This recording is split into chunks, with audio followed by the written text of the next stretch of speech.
Hey, what's up there, guys? Eltonmcfall here, retro, aka retro old school, doing a take two of this circa, I don't know, 79, 80, 81 AMC Spirit hatchback. Yeah, because the first video which I did, which is a shame that I accidentally deleted it, because this beautiful rare car was in the sun on the other side of the street a few weeks ago, and I accidentally deleted the video. So what are you gonna do? So we're gonna do a little take two here of this beautiful beige and caramel. It's a Spirit DL, eh? Yeah, DL. DL I think meant deluxe. Look at the low mileage on this car. It's absolutely, completely amazing, original condition. It's amazing. I got the Schwinn over there, and I can easily do a take two to this, because you see I live a block away from here, right here on Cuvillier.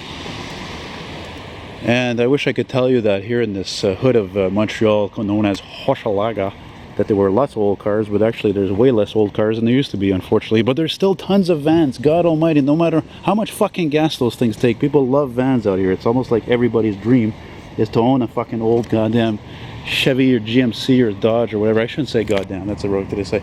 Check that out, original dealer tag, right? Le Quartier. And I think that this thing might have been sold new actually in the West Island, and I had a friend whose dad owned that fucking dealership. I think that's the one. No, the mags aren't original, but you know, they really suit the car well, you know. It really it's just a nice touch, eh?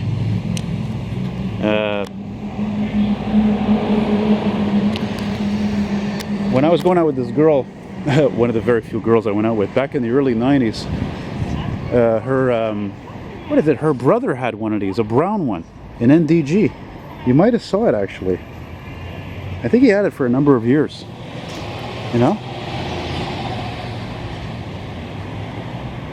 And of course I have to mention, since I'm filming this thing, that starting in what was it, 83, 82, AMC was clever enough to make a wagon out of this. And like this, well, not particularly this one, but other Spirits were four-wheel drive. They were 4x4s, and it was the only cars you could get, American made, that you had a 4x4 on that. And it was very very unique, very practical. Mind you, the 258, I think it's a 258 cubic inch 6-cylinder, was a great motor. I mean, again, they suck gas like there's no tomorrow, so imagine a 4x4 wasn't any better. But again, this is just a great, affordable, I'm going to use the word classic very loosely, because it is an antique, it is vintage, it's retro, but a classic only in its own right. Look how beautiful the mirror is here over here. But you know me, any of you guys are subscribed to me, you know, I don't bullshit anything. I tell it everything like it is, you know. It's just, I don't believe in sugarcoating it. I'll give you an example. There's this fucking guy in the States, sells classic cars, you know, and every fucking car that he sells, even if it's not a muscle car, he writes in the title that it's a muscle car. You know, somebody might look at this and say, oh, well, you know, it's a two-door, it looks kind of sporty, it's got mags, it's a muscle car. It's not a muscle car. It just looks muscular. Anyway, as we say, c'est ça qui est ça, and I love the design of this building. It's very cool, even though it doesn't fit this neighborhood at all. And it seems kind of fitting, of course, that there's a Chrysler 300 parked ahead of this AMC, because Chrysler bought out AMC in 1988. So there you go. Anyway, have a nice day, have a good morning or whatever. Take it easy. Bye bye.